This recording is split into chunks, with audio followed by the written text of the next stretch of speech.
ஒரு முக்கியமான பதிவு. இதை கேளு நண்பா. ஒரு முனிவர்கிட்ட, மரத்தடியில் உட்கார்ந்துருக்க ஒரு முனிவர்கிட்ட ஒரு பக்தர் போய் கேட்டாரா, சாமி இந்த உலகத்துல சந்தோஷமாவும் நிம்மதியாகவும் வாழ்றதுக்கு பணங்காசு முக்கியமா இல்ல நமக்கு சுத்தி இருக்கிற சொந்த பந்தம் முக்கியமா அப்படின்னு சொல்லி. அதுக்கு அந்த முனிவர் சொன்னாரா, அந்த காலத்துலதான் சொந்த பந்தம் முக்கியம் நினைச்ச மனிதர்கள் இருந்தாங்க.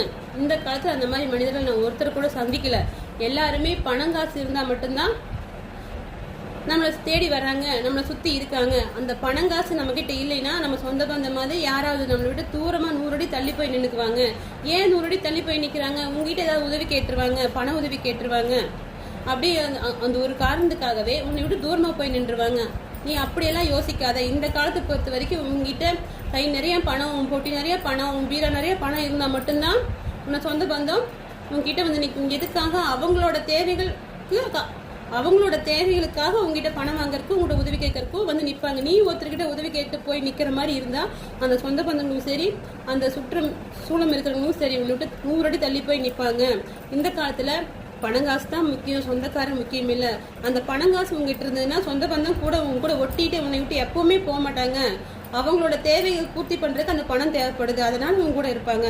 அந்த பணம் உங்ககிட்ட இல்ல, அவங்க கிட்ட நீ வாங்குற நிலைமையில் நீ இருந்தீங்கன்னா எங்கேயும் நம்ம கிட்ட கேட்டுருவானு உன்னை விட்டு தூரமா போயிடுவாங்க. அதனால நீ பணத்தை சம்பாதிக்கிற வழியை பாரு.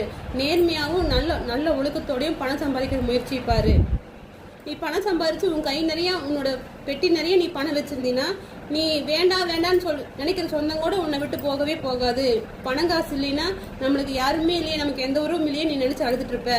அதனால நேர்மையாகவும் நல்ல வழியோட நீ பணம் சம்பாதிச்சு உனக்கான பணத்தை நீ உன் தேவைகளுக்கான பணத்தை நீ சேர்த்து வச்சுட்டீங்கன்னா உன்னை விட்டு சொந்த பந்தம் தூரம் போகாது. இதனால நான் பணம் தான் வேணும், சொந்த பந்தம் வேணான்னு நான் சொல்லல. உனக்கு சொந்த பந்தம் வேணும்னு நீ நினைச்சின்னா நீ சம்பாதிச்சு உனக்கான பணத்தை நீ சேர்த்து வச்சுக்கோ. உனக்கு போக பிறர் கொடுக்குற தான தர்மம் கொடுக்குற அளவுக்கு நீ சேர்த்து வச்சுட்டா மட்டும்தான். தான தர்மம்னா என்ன?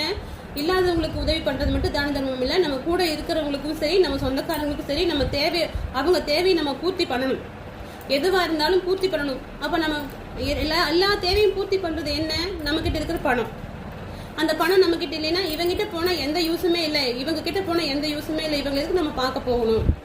எல்லாருமே அப்படிதாங்க. நம்மளை தேடி வரவங்களும் சரி, நம்மகிட்ட ஏதாவது ஒரு எதிர்பார்ப்போடு தான் நம்ம கிட்ட வராங்க. அதனால அந்த சாமியார் சொன்னாரா, உன்னோட வாழ்க்கையில உன் சொந்த பந்தத்துக்கு நீ எந்த அளவுக்கு மதிப்பு மரியாதை உங்ககிட்ட பாசமா இருக்கணும்னு நினைக்கிறியோ அந்த அளவுக்கு நீ பணங்காசு சேர்த்துனீங்கன்னா உன்னோட சொந்த பந்தம் உன்னை விட்டு விலகவே விலகாது, உன் கூடயே இருப்பாங்க.